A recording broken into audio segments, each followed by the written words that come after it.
5 on Your Side at 10 starts now. A Metro bus malfunction. The door could have flew open at any time with us holding the door. Tonight, a passenger recalls the scariest bus ride of his life only with 5 on Your Side. Steamy weather fuels storms. We're tracking what's on the radar right now and why the steamy weather gets supercharged next week. Our top story, mayhem inside a Metro East McDonald's. Shots are fired and an employee is taken away in handcuffs. Tonight, 2 people are being treated for gunshot wounds. Good evening, I'm Kelly Jackson. And I'm Mike Bush. The shooting happened just hours ago at the McDonald's near the Belle Claire Fairgrounds. 5 on Your Side's Laura Barczewski is live in Belleville with new information from police. Laura.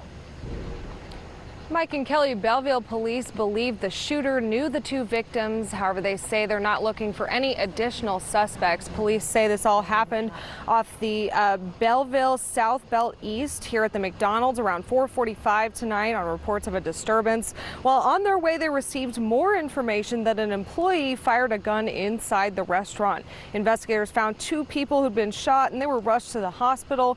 As of about 8 o'clock tonight, though, police tell us they are stable and still in the hospital. It's unclear at this hour what led up to the shooting. That employee is currently in police custody. A McDonald's spokesperson said in a statement, quote, "We are shocked and saddened by this attack. Our top priority is always the safety and well-being of our people. Right now, we're focused on providing support to our restaurant crew and will continue to assist law enforcement in their investigation." The restaurant has been closed for the remainder of the evening since the incident happened. We did see some McDonald's employees coming in and out of the restaurant. As the spokesperson says, they hope to open tomorrow at 5 a.m. Reporting live in Belleville, Laura Barczewski, 5 on Your Side. Storms could impact parts of the bi-state overnight. Chief Meteorologist Scott Connell is tracking the threat. Scott? We are, and the threat is mostly out to our west for these stronger thunderstorms. That's what we've been looking at here through the evening hours. What was over us essentially fizzled out, but we may not be done with showers and thunderstorms just yet. There is some flash flooding concern here along and north of 70 here west of Columbia, Boonville, out towards Sedalia. And then you go back towards Kansas City and then farther to the north. Those thunderstorms moving more to the east, these that are out just west of Columbia moving more to the south. So we do think we are going to see some showers and thunderstorms drifting in here or developing through the overnight hours. We're not thinking that they are severe. We're thinking a few downpours here and there, and that will transition through the area as we head towards daybreak tomorrow. So while we go into the night, a few downpours, maybe a rumble of thunder, severe weather seems awfully unlikely based on what we're seeing right now. And even the threat of flooding seems like it would be extremely localized and more likely back into portions of mid-Missouri. Now, the heat is going to build back in here over the weekend into next week. We will talk more about that in just a few minutes and time out your Thursday and Friday forecast. All right, Scott, thank you.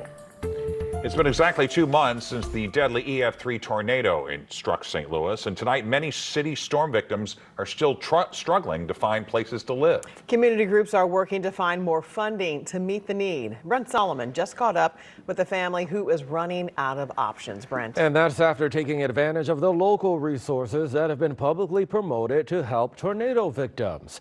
And with health conditions and money running tight, where do you go? It's real hard trying to go from place to place, and you have to take medicine and have rest and make sure you eat, and it's hard to do that. 66-year-old Clarice Hill and her 50-year-old daughter both have health conditions. The daughter, who asked not to be identified, suffers from pain and fatigue from a chronic condition. I can barely breathe a lot of times. And she has trouble from a foot problem. It's very tough to get around. Mm-hmm. They live in this North City home on Taylor Avenue, the back of it now destroyed from the tornado. It took the back of our roof off, and when I went to open the door, there was no back porch. The whole back porch was just gone. I tried to go up the stairs because that's where the powder room is. It was very creaky and scary. I thought I was gonna collapse through the floor. It's very unstable. They stayed in a hotel for 2 days thanks to the Urban League. After that, the Red Cross gave them a $640 voucher, which they're now using to stay at another hotel. Just covered this week. And then after that, I don't know what we're gonna do because we don't have any more funds. It's been a very busy season of trying to meet an overwhelming amount of need after this tornado. The Catholic Charities of St. Louis have worked with the city and other community groups to identify resources for tornado survivors. The group is now shifting from the response to the recovery phase of relief. How do we gain access to the different pots of money, whether that's from the state or from the Rams money or different things like that, to set up systems to more efficiently help the direct needs that exist. I'm trying to stay positive, but at the same time, I still know that I'm homeless and I'm ill.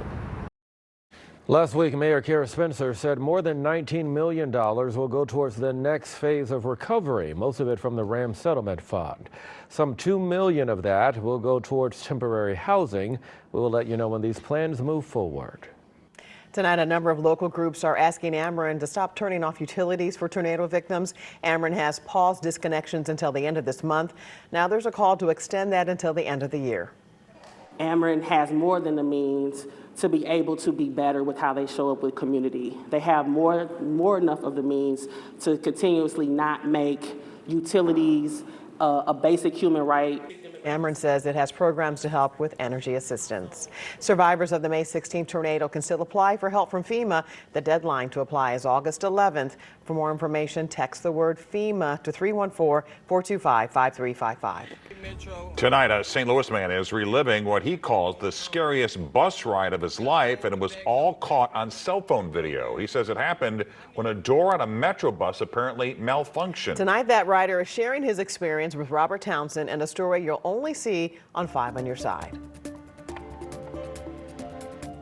Keith Smith thought it would be just another routine ride home on Metro's 94-page bus, but it wasn't. It was kind of scary, actually. He says around 11:30 Monday night, he and a co-worker boarded the bus on Page Avenue in Bonita Park in North St. Louis County. Within moments, Smith couldn't believe what the driver told him. The driver told me not to use the back door because the back door was broken. We was there for like 4, 5, 6 minutes, and I noticed that we still wasn't moving. The worried rider says the bus driver then asked him to hold down the door so the bus could take off. First, he asked me to pull the door closed as hard as I could. I did that. That didn't work. Were you afraid? Yeah, I was, because I didn't know if the door was going to pop out. It didn't, because he and a co-worker kept holding tightly on the door as the driver kept driving down Page. At least 6 other riders were on the bus at the time. He had a problem with the bus before, and he asked them for another bus, and they wasn't trying to give him a bus. They basically just wanted him to finish his route. Smith says the driver finally stopped at Metro's Wellston bus station. Smith says he and his co-worker held on to that bus door for more than 2 miles. He didn't want to let it go because he says he was concerned about the safety of all of the riders. This man's also a regular Metro bus rider. The mechanisms on these buses should work properly. We shouldn't have to fear, being hurt riding public transportation. In a statement, Metro Transit said in part, quote, its teams are conducting an investigation of the incident. They say findings show there was a minor door issue on the bus that required a system reset for safe operation. They added, although well-intended, passengers should not have been engaged with this process. The man who now calls himself Captain Save-A-Bus and riders call a hero is thinking twice about boarding a Metro bus. I think it never should have been on the road. Robert Townsend, 5 on Your Side. Metro Transit also says, quote, the bus was pulled from service, inspected, and no issues were found. Keith Smith also says his wrist and shoulder are still sore from holding that door. Just hours ago, St. Louisans got their first look at the city's first transportation plan in decades. The city held an open house at Tower Grove Park. The plan was created based off of public input collected over a year. The biggest concern for the public was safety. Those who worked on the plan say it highlights certain areas in need of safety upgrades. Within the plan, you'll see those areas prioritized. It doesn't mean we have today funded, projects in all those places, but it makes the case that we should be doing projects to improve safety in those areas in the future. There is another open house this Saturday at 11 a.m. at the St. Alphonsus Liguori Church on North Grand. Investigators are now connecting a deadly fire in Dutchtown to another house fire just days earlier. Prosecutors have charged Ryan LaRose with first-degree arson for Saturday's fire in Limay. He lived at the home on Telford Drive with his grandmother. 2 days later, she and her sister were killed in a house fire on Kingsland Court. A friend of the victim say the two sisters were inseparable. Shocked because they're such good people and you would never expect something like that to happen. I want to see justice. They deserve it. LaRose has not been charged yet in Monday's fire. Tonight, he's being held on a $100,000 bond for Saturday's fire. Tonight, 4 people are in jail accused in a carjacking and police chase. The carjacking happened yesterday morning on North Newstead in the Central West End. Then overnight, police spotted the car near Lindell and North Vandeventer. The driver took off. The police chase ended when the stolen car crashed near Lillian and Plover in North City. Police arrested 3 18-year-olds and a 21-year-old. New tonight, we're hearing from Missouri Senator Josh Hawley about his effort to reverse Medicaid cuts in the big, beautiful bill, a bill that he voted for. Hawley introduced a new bill that would repeal the reduction of state taxes on health care providers. It would also repeal provisions in the bill that will lead to reduced Medicaid reimbursements and double the investment in the Rural Health Transformation Fund. Today, Hawley defended the reversals and his yes vote on the big, beautiful bill. There are aspects of it I didn't like, and I think these future cuts to hospitals with Medicaid is a mistake. So I said when I voted for it, I said I'm going to try to reverse these. That's exactly what I'm doing. The president's bill passed after a tie-breaking vote by Vice President J.D. Vance. Libraries lending help. When we see a need, we do what we can to reach it. To tornado survivors in need. It hasn't been easy. The resources available for checkout with no return policy. A cancer-causing creek. People really close to the creek were about 40% or so more likely to have cancer. The new study kickstarting the cleanup for a toxic waterway. Heat index values near 110 Wednesday in some areas. There's a brief break in those rough numbers, but the big heat builds back rather quickly. In the meantime, we're tracking these storm chances that go with this pattern change. Tonight, a Harvard study is revealing people who live near the Coldwater Creek are more likely to get cancer. Nuclear waste from the Manhattan Project was dumped there after World War II. The study found higher cancer rates for people who lived less than a mile from the creek. They used baby teeth collected from nearly 5,000 people between 1958 and 1972. Now that the Radiation Exposure Compensation Act has passed, advocates say it's time to clean up the creek. No more of the slow-paced business. Now that we have RECA, it's time to stop the exposures so that we don't need it ongoing. If you live near Coldwater Creek, there is a town hall next Thursday, July 24th from 6 to 8 p.m. at the James Egan Gymnasium in Florissant to discuss the help available. Tonight marks 2 months since the deadly EF3 tornado destroyed parts of St. Louis, and the need for help is still great. And so is the response. Diapers, groceries, and FEMA forms are now front and center at a place you wouldn't expect. 2 months after the tornado, many survivors are still on shaky ground. I was living in a house where the tree actually came out of the roof, and it came from the roots up. So you see the roots in the ground and the foundation of the tree actually fell and hit on top of the roof. I was sleeping at the time of the tornado, and I woke up and the whole house was shaking. Since the storm ripped apart her world, Lisa Duncan has struggled with housing, food, and trauma. She's getting help in an unlikely place. We knew that this rebuilding process was going to be a long-term process. So this is part of our long-term commitment to the neighborhoods we serve. Now where people check out books has become a go-to spot for tornado survivors. We have everything from diapers and period supplies to non-perishable boxes of groceries, but we're also offering some support like for crisis counseling. Every Monday in July, the Duval Branch parking lot becomes a pop-up relief hub. If you need to apply for FEMA assistance, and even if you need some mental health counseling too, we have all that available. So far, more than 100 families have stopped by. They're little kids. And that number is growing as word spreads. For Duncan, the drive offers more than just supplies. It's a space to heal. I truly believe that, me as a victim of a lot of trauma, it's better that we have the resources and stuff that we have needed to where we can be able to talk about things like this because, any kind of tornado, or any kind of incident, natural disaster does affect people. And, you know, not a lot of us have resources to talk about it. The library and its partners say they're just getting started. People associate us with books, and we absolutely have those, but we have so much more. And we have really caring, compassionate staff who are helpers and want to help. If we can't do it ourselves, we're pretty good at providing information on organizations that can.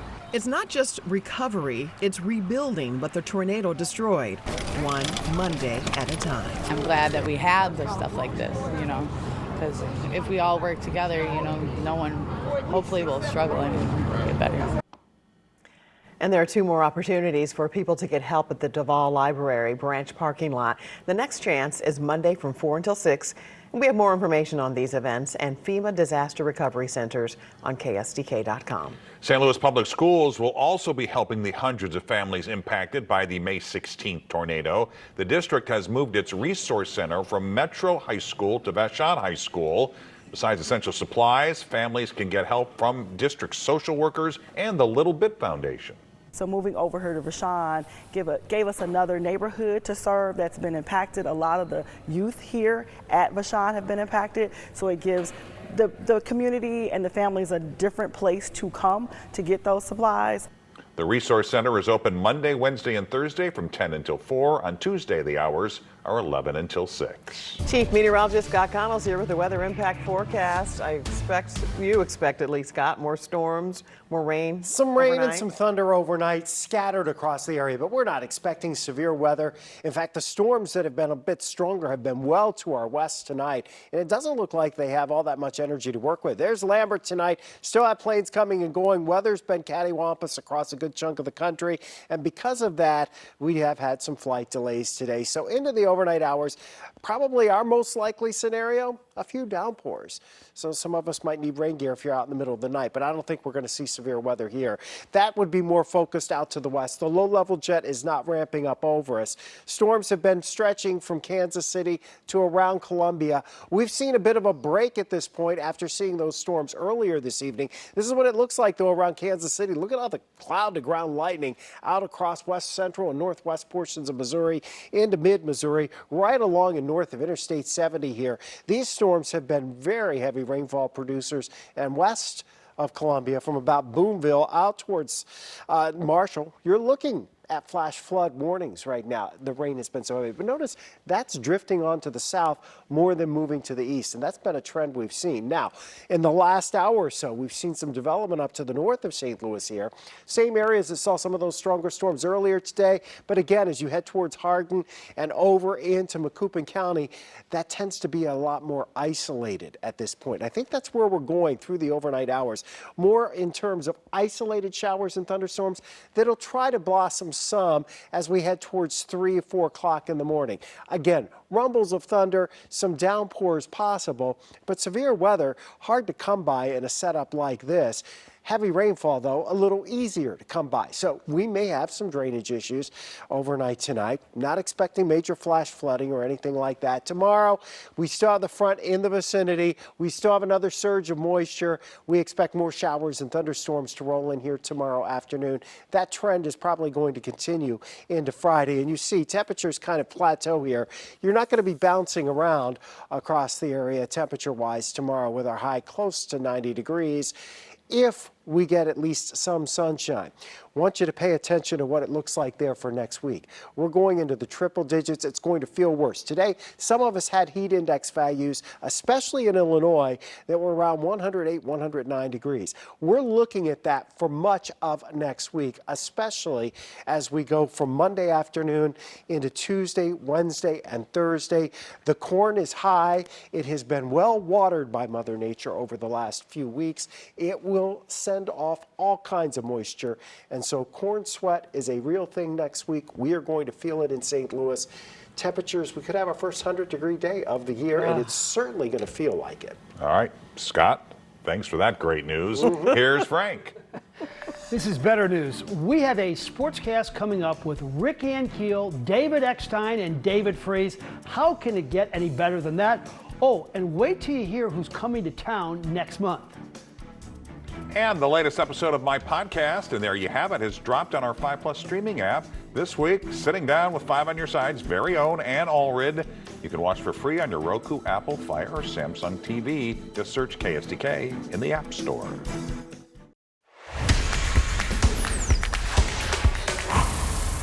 Tonight at Stiefel, Tony La Russa wanted to do two things with his evening called Celebrate Cardinals Championships. One, he wanted to pay tribute to great Cardinals of the past, Walt Jocketty, Darryl Kyle, and Jack Buck. And two, he wanted to raise some money for animal rescue organizations. And the stars were out. There's the Hall of Famer La Russa with the MC Joe Buck. There is Ozzie Smith. There's the new Cardinal Hall of Famer Al Hrabowski. How about this two-shot of Mike Matheny and Matt Morris? And how about that three-shot of Rick Ankiel, Will Clark, and Jason Isringhausen? And they all remember the skipper fondly. I call him Uncle Tony, and it's Tony, Dave Duncan, Walt Jocketty, everybody in the organization. Basically I feel like we all grew together. So it's been an amazing ride, and coming back and being able to share some stories has brought up a lot of good memories, and it's been a lot of fun. Also on hand tonight, the World Series MVPs. Who could ever forget David Eckstein, a 5'7" walk-on in college, 2 All-Star games, 2 World Championships, and 1 World Series MVP. And speaking of World Series MVPs, the pride of Lafayette High School, David Freese had one of the greatest Octobers in baseball history, a record 21 RBIs in the postseason in that storybook run of 2011. I asked the MVPs about what Tony would do to get on them. There was times where I would have a day off. I would go into his office, kind of say, what are we doing here? He would pull out his lineup cards and say, you want my job? That kind of stuff. Or if I got taken out of a game for defensive purposes, I might blow up a tunnel or two. But rightfully so. You got to throw a Descalso or any of those guys in there to cover me up. I am known to be cheap. And he made sure that I took care of my wife, make sure that she's happy. And so he would make sure that I wouldn't be cheap with her. Didn't you drive a really dumpy car? Oh, What was that car? Yeah, so I had my mom's Toyota Avalon. Yeah, so cars were never my thing. He is the best. The British Open begins in about 3 hours, yes, at about 1:30 Central Time. And I think when Scotty Scheffler is at his best, there's only a few who can play with him. Here's one of them, Bryson DeChambeau, who's won 2 majors.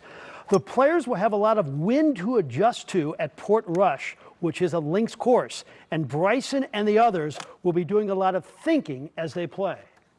You're feeling the wind, how much it's coming into you, and if it's off the left or right. A lot more than normal, and okay, how do I feel how to turn this into the wind, or if you're gonna try and ride the wind one time, how do I control that, make sure it doesn't go into a crazy place, because once that ball gets going with that wind, I mean, it's sayonara. 5 on Your Side Sports has learned that one of the greatest golfers of all time, Gary Player, is coming to town. The Stiefel Charity Classic, presented by Compliance Solutions, is bringing in this Hall of Famer to Norwood Hills Country Club for the Legends Lunch on August 27th. Player is one of 6 men in history to capture the career Grand Slam. He's won 9 majors. The lunch will be August 27th. And the pride of Chaminade, Bradley Beal, is changing teams. He's headed to the Clippers. Beal agreed to a buyout with the Phoenix Suns, and he will join the Clips on a 2-year, $11 million deal. Beal is a 3-time All-Star, is also one of the few players in league history to average 30 points a game in back-to-back seasons. We hope it works out for Brad in L.A. Good luck to that young man. All right, Frank, thanks. Well, a rotten roadway cleanup. The scramble to clean up thousands of eggs on a Pennsylvania road. Do you like your eggs scrambled over easy or sitting on the street? Well, a truck in Pennsylvania spilled nearly 20,000 rotten eggs onto the road. Recent storms led to rain collecting in an open trailer. This caused the eggs to float and flow into the pavement. The road was closed as crews cleaned up that stinky mess. That's appetizing. USA Today has named Lion's Choice as a top 3 regional fast food restaurant in the country. The St. Louis-based restaurant placed 3rd after weeks of public voting. It was the only Missouri-based brand to get a top 20 nod. The restaurant finished behind Biscuitville and Skyline Chili. Firefighters don't only save cats stuck in trees, they also save them from overpasses. The Belleville Fire Department saved this cat that was stuck on a railway overpass near Carlisle Avenue. They're still not sure how he got up there, but he ended up with a new family and no felines or firefighters were injured during the rescue. Very cute. All right, final check of our forecast. Well, we are looking at a few scattered showers, maybe a rumble of thunder, mostly north of St. Louis right now. None of this is severe, but you see it's kind of evolving. We are anticipating these scattered showers and some rumbles of thunder overnight, especially north of St. Louis. Most of the action is well to our west at this point, back over mid-Missouri and out towards Kansas City. So we really think it's more scattered in nature overnight, and the severe threat's limited. The reality is the ingredients for severe weather aren't really there. So we expect some downpours in a few places. That should be about it. We'll hold in the 70s overnight, near 90 tomorrow. More scattered showers and thunderstorms tomorrow afternoon, again Friday, and then it starts to get hot after that. There you have it. 5 on your side at 10. We're always streaming on 5+. Be sure to start your day with Today in St. Louis. That starts at 4 a.m. Have a great tomorrow.